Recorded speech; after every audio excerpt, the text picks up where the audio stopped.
строительмин, куруучумун. Биз 2012 жылдан бери ошо куруу тармагында иштеп келем. Ошо Буласын Алай районунда көп курулуштарды курдук.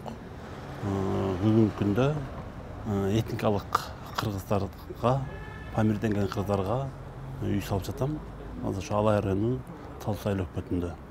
Алайда салып Алайда. Талдуу айыл өкмөтүндө 7 үй. Ал жакта шарты оор, деңиз деңгээлинен 3680 метр бийиктикте.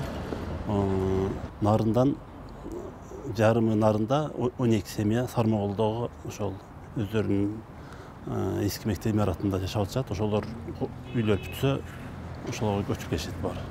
Үйлөрдүн шарты отопление бар условиясы менен заманбап үйлөр салып берип атабыз.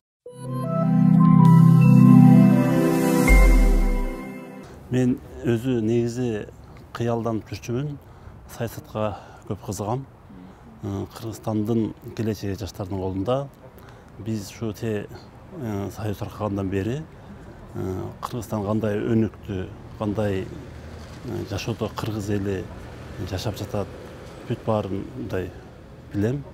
Ошого байланыштуу жаңы жаштар келип, билимдүү, канчалык тил билген, окуган жаштар менен бирге келип ушу жогорку кеңеште иштегенге насип кылса деп турам.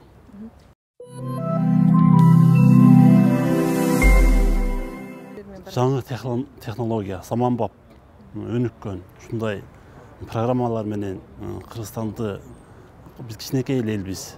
Канчалаган кен байлыктарыбыз бар, алтындарыбыз бар, баалуулуктарыбыз баа жеткис. Дүйнө жүзүн кыдырып келгенмин, Кыргызстанда жер жок.